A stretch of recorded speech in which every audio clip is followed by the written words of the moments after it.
Welcome back to another Friday morning coffee break. I hope that your week has been productive and calm. As part of my 3-hour daily commute from Chattanooga to Knoxville and back again, I listen to a lot of podcasts. And one of the latest I've subscribed to is Cutting Against the Grain. And it's a podcast about the carnivore diet lifestyle, and it has a lot of great how to live better kind of discussions in it. This week they mentioned a stat to which I can really easily relate. They said that research indicates we have over 50,000 separate thoughts in our heads every day. And then they went on to say that the same research shows that 80% of all of those thoughts are negative. 80%. Now, we've talked before about how we are wired to make up stories when we lack real facts, and those stories are almost always negative, and they are almost always wrong. And I'll be honest, I'm dealing with a little bit of that struggle this week myself. It happens. And as an adult, I have learned to fight through those negative thoughts by starting what I'm telling myself with, the story I've made up is this. This is why I believe so strongly in being as fully transparent in our leadership as possible.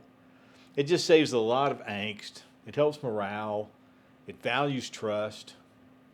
And in your classroom, you are either helping or hindering that 80% of 50,000 thoughts going through your students' heads every single day. They are looking for transparency from you. And sometimes, it's just the little things.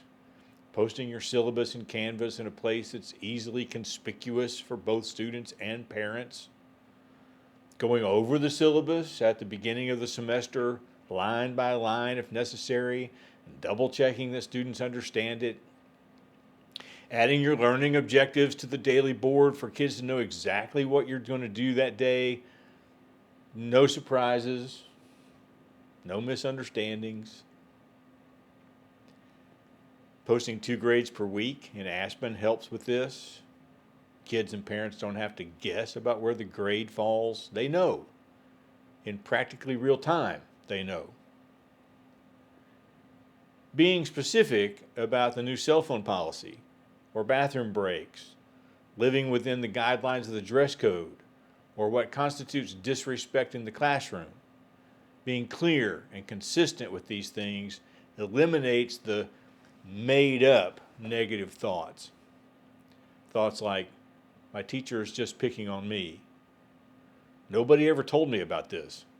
And, a whole lot more that we listen to every single day.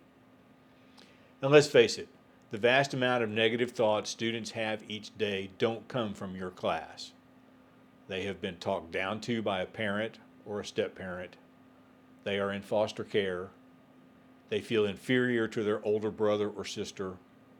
They feel the baby of the family is the special one. They don't know how they're going to eat today.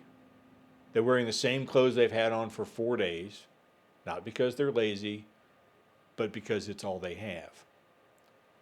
They've lost their home. They're living in a shelter. They feel they are not special on their own. They are questioning things about themselves that cause them confusion. They've been the brunt of a Snapchat altercation that has demeaned them and made fun of them. And these students simply are not mature enough to say to themselves, well, the story I've made up is. There isn't a lot you can do to quell all those thoughts as their teacher.